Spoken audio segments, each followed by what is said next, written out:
ko. Yung sinelas ko. Sinelas ko, taga bakit? Nang's best friend.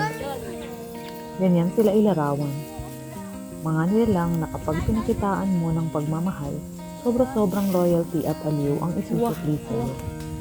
Ganyan ang mga alagang aso. Chuki. A month after namin makarating dito sa bago naming kanlungan, dumating sa buhay namin ang dalawang tuta na nagbigay saya sa amin noong pandemya.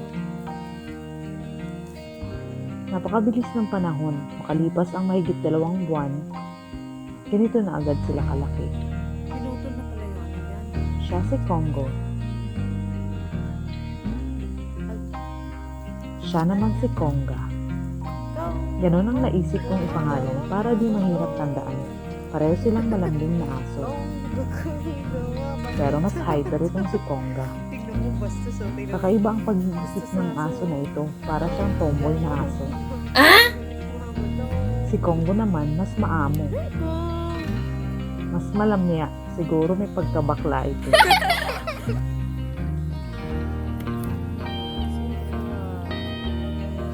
Mahal namin ang mga alaga naming aso. At sa tingin ko, mahal din nila ang kanilang mga amo. Kaya naman nakabuntot sila saan man kami magtungo. Kalaro at protector laban sa kapwa nila o sa kung sino mang lolo-loko. Sila ay mga loyal na gwardiya ng aming teritoryo. Kaya ang mga has pumasok siguradong mangingilin sa takot. Di naman sila nangangagat, pero bihihinto ng kakatahol kapag aangas-angas ang dumadaan. Kapag sila ay binato o sinaktan, siguradong ang nangahas na yun ay mamarkahan. Madalas di sila naiintindihan. Akala ng ibang tao mga bayolente ang aming mga aso. Di nila nauunawaan na ang mga aso ay sadyang mapagprotekta sa teritoryo.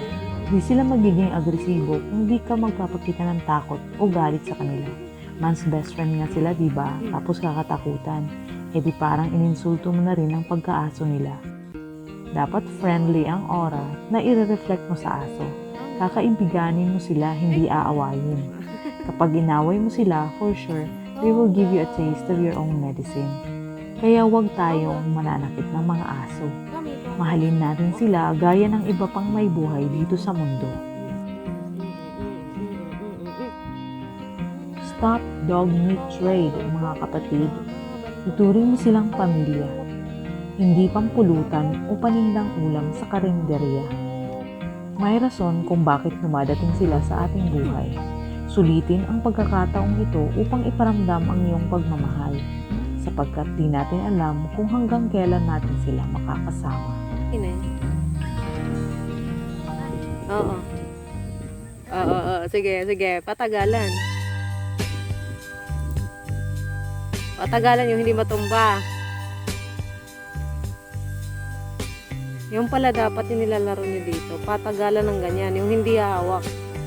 Kung may natutunan kayo sa video na ito, please give it a thumbs up. Daya. Lakasan mo kasi. By supporting our channel, you support our dream. Thank you for watching. Don't forget to subscribe.